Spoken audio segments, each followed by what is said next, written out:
Nous sommes le 18 mars, vous êtes sur le Phocéen JT. Les 3 infos du jour concernent le tirage au sort de Conference League de l'Olympique de Marseille. On enchaîne avec un petit coup d'œil du côté de la Ligue des Champions et de la Ligue Europa. Et enfin, on revient sur les meilleurs joueurs de ce bal olympique de Marseille.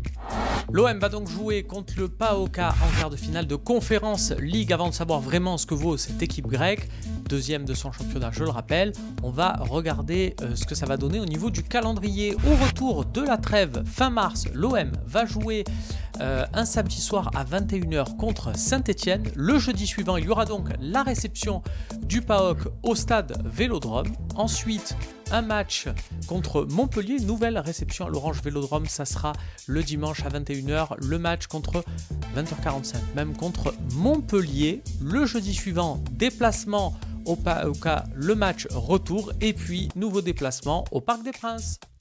Petit décryptage des autres compétitions européennes pour qui le tableau final a également été dévoilé. Un vrai choc en Ligue des Champions qui fait saliver tout le monde, c'est l'opposition entre Chelsea et le Real Madrid. Pour les autres matchs, c'est un peu plus déséquilibré. Les gros devraient normalement se retrouver en demi. On entend par là Manchester City, Liverpool et le Bayern Munich. A noter que les deux derniers clubs cités pourraient se retrouver en demi. Là aussi, ça ferait un sacré choc.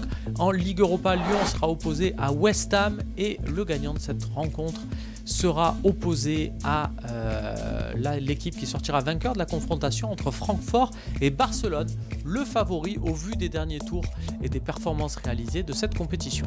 Si l'OM est en quart de finale de la Conference League, il ne faut pas oublier que c'est parce qu'il y a eu une victoire à Bâle en 8e de finale.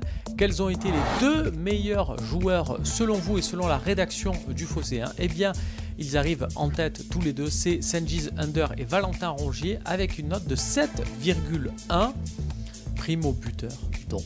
Vous le savez, l'actualité de l'Olympique de Marseille ne s'arrête jamais. Vous avez Facebook, vous avez Twitter, vous avez Instagram, vous avez YouTube. Vous avez donc 4 bonnes raisons de ne rater rien, même pas une miette grâce aux réseaux sociaux du Phocéen. Alors, allez-y.